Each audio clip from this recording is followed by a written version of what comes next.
Pope calls kettle black. Muslims demand peaceful bloodshed. Bush wants Geneva Convention clarified, just a little. In the UK, terror suspect says bomb talk was just a joke. Ha ha ha. News, headlines around the world. I'm comfort eating. Here are tonight's top stories.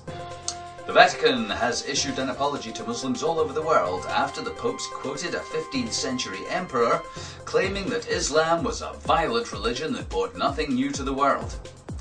The Pope is the head of the Catholic Church and an ex-Nazi youth leader, not the same Pope who sided with Hitler in the Second World War. This Pope is head of a religion that massacred millions of people over the years from Europe to South America, plundering the continents of Africa and South America whilst destroying and demonizing their culture. In the apology, the Vatican didn't say, "We had no wish to insult another stupid, evil, medieval voodoo cult. In order to assure Muslims of our sincerity, we would like to state categorically right now that we are just as violent and evil as they are. And even Buddhists have been known to kill people and bless kamikaze planes. So there's no need for them to be upset or feel they're the only oppressive, mad dog, evil, fanatical, fucked up religious nutters on the planet. Far from it. Why, even in America in the 21st century, superstitious mumbo-jumbo rubbish is trotted out on a daily basis by supposedly intelligent, enlightened people."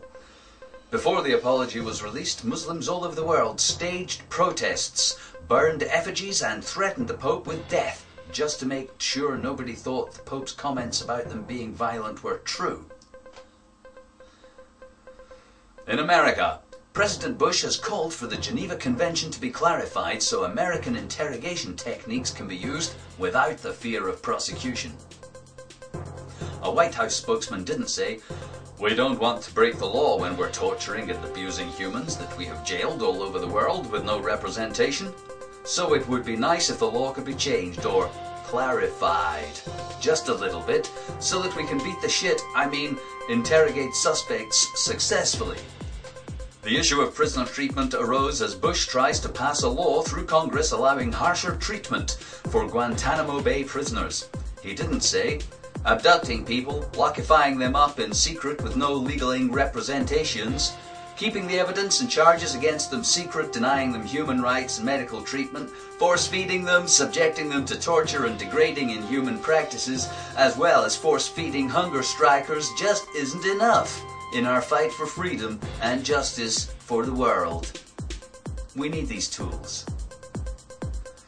More on that story later. In the UK, Omar Khayyam, an alleged terrorist, has been given evidence at his trial in the High Court. He says comments he made to friends and contacts about blowing things up and killing people were just a joke. "My friends and I often joke about killing people and blowing things up. It's just a laugh. Of course, as a Muslim, I am upset by the merciless oppression of my people and the occupation of Islamic countries, and I do like to see American and British troops getting blown up all over the world. Yes, that does make me happy, but I'm no killer, just a comedian."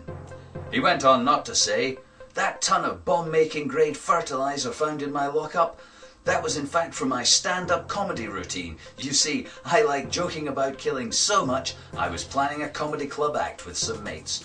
We're going to appear on stage with rucksacks full of homemade explosives just for a laugh. Hey, core blimey, that would crack 'em up down the stand."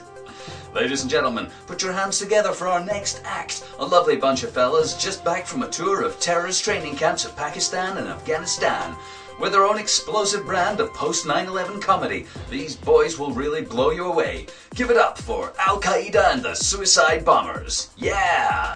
Sport news now. Football set to become even more interesting in your life. Business, money still worth fucking up the planet and killing 50 species a day for. And finally the weather. The planet's fucked, it's getting worse, and it's your fault. Have a nice weekend.